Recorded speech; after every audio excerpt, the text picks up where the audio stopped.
If your life were a book and you were the author, how would you want your story to go? That's the question that changed my life forever. Growing up in the hot Las Vegas desert, all I wanted was to be free. I would daydream about traveling the world, living in a place where it snowed, and I would picture all of the stories that I would go on to tell. At the age of 19, the day after I graduated high school, I moved to a place where it snowed, and I became a massage therapist. With this job, all I needed were my hands and my massage table by my side, and I could go anywhere. For the first time in my life, I felt free, independent, and completely in control of my life. That is, until my life took a detour. I went home from work early one day with what I thought was the flu, and less than 24 hours later, I was in the hospital on life support with less than a 2% chance of living. It wasn't until days later, as I lay in a coma, that the doctors diagnosed me with bacterial meningitis, a vaccine-preventable blood infection. Over the course of 2.5 months, I lost my spleen, my kidneys, the hearing in my left ear, and both of my legs below the knee. When my parents wheeled me out of the hospital, I felt like I had been pieced back together like a patchwork doll. I thought the worst was over until weeks later when I saw my new legs for the first time. The calves were bulky blocks of metal with pipes bolted together for the ankles, and a yellow rubber foot with the raised rubber line from the toe to the ankle to look like a vein. I didn't know what to expect, but I wasn't expecting that. With my mom by my side and tears streaming down our faces, I strapped on these chunky legs and I stood up. They were so painful and so confining that all I could think was, how am I ever going to travel the world in these things? How was I ever going to live the life full of adventure and stories as I always wanted? And how was I going to snowboard again? That day, I went home, I crawled into bed, and this is what my life looked like for the next few months. Me passed out, escaping from reality, with my legs resting by my side. I was absolutely, physically, and emotionally broken. But I knew that in order to move forward, I had to let go of the old Amy and learn to embrace the new Amy. And that is when it dawned on me that I didn't have to be 5'5" anymore. I could be as tall as I wanted.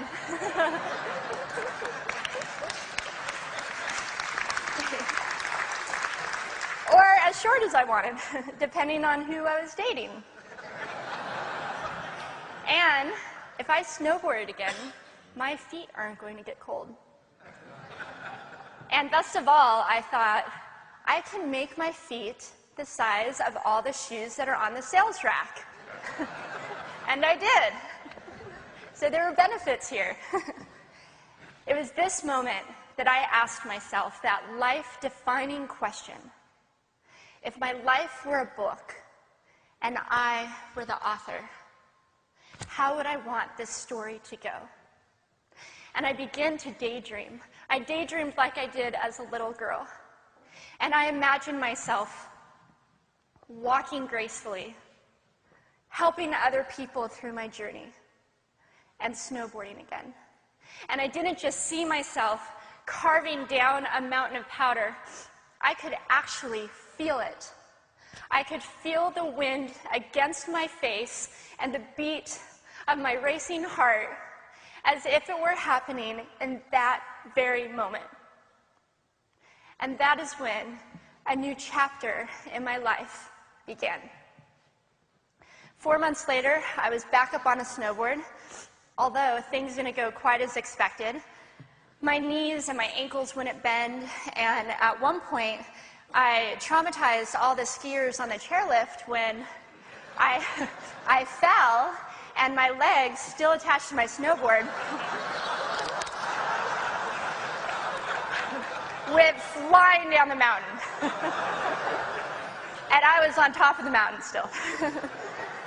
I was so shocked. I was just as shocked as everybody else, and I was so discouraged, but I knew that if I could find the right pair of feet, that I would be able to do this again.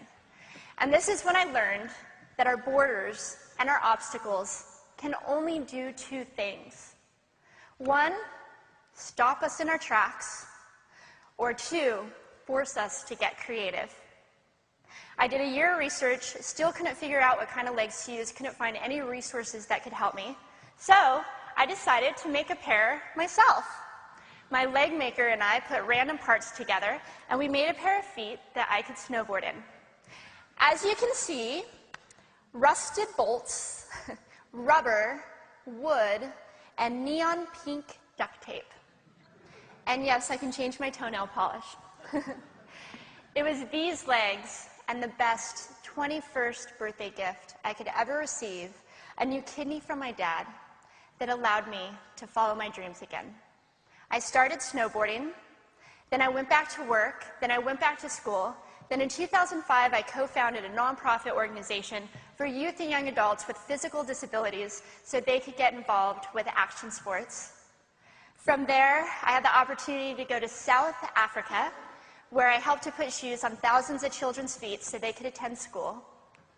And just this past February, I won 2 back-to-back World Cup gold medals.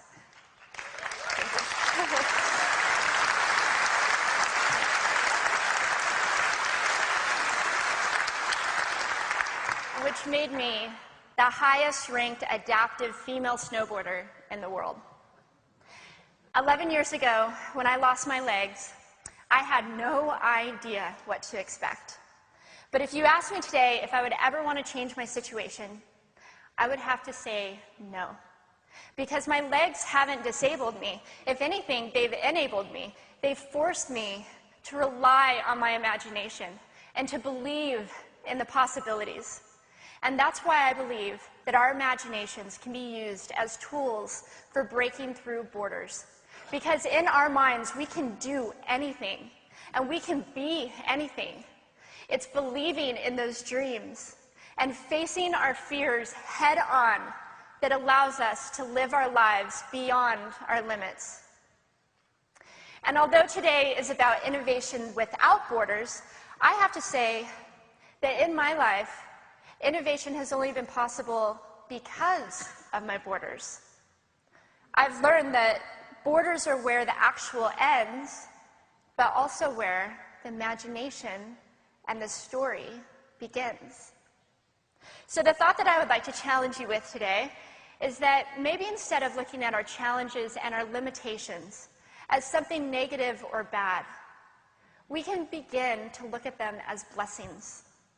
Magnificent gifts that can be used to ignite our imaginations and help us go further than we ever knew we could go. It's not about breaking down borders. It's about pushing off of them and seeing what amazing places they might bring us. Thank you.